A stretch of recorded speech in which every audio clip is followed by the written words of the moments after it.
మంది నా దేవుడు మారని దేవుడు, దాన్ని బట్టి నేను ఎంతగానో ఆయనను బట్టి ఆనందిస్తున్నాను, గర్విస్తున్నాను, అతిశయిస్తున్నాను అన్న వారు చేతులెత్తి హల్లెలూయా చెప్తారా? He is a never changing God. ఆయన ఎల్లప్పుడూ ఒకే రీతిగా ఉంటాడంట. ఈరోజు మన ధైర్యం ఏంటంటే, మనము పాపంలో ఉన్న మనల్ని అంతే ప్రేమిస్తాడు, మనము పాపం నుండి బయటికి వచ్చిన తర్వాత కూడా అంతే ప్రేమిస్తాడు. అందుకని పాపంలో ఉండాలి కాదు. నేను అనేది ఏంటంటే, మనుషులు మన స్థితిగతులు తగినట్టు మారుతారు, అవునా కదా?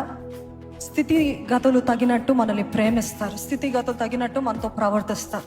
మీరు గొప్పగా ఉండండి, మీరు గొప్ప స్థితిలో ఉండండి, వారి మాట తీరు మీ పట్ల మారుతుంది. మీరు దీన స్థితిలో ఉండండి, వారు ఏ రీతిగా మిమ్మల్ని ప్రేమిస్తారా? చిన్న చూపు చూస్తారు, అగౌరవంగా మాట్లాడతారు, అవునా కాదండి? కానీ మన ధైర్యం ఏంటిదంటే, నేను తక్కువగా, నేను ఎక్కువగా, నేను ఆయనని ప్రేమిస్తున్నా ప్రేమించకపోయినా ఆయన నిన్న నేడు రేపు నిరంతరము మారని దేవుడు. Hallelujah. He is a never changing God. అదే మన ధైర్యం. నా దేవుడు నిరంతరం ఒకే రీతిగా ఉంటాడు.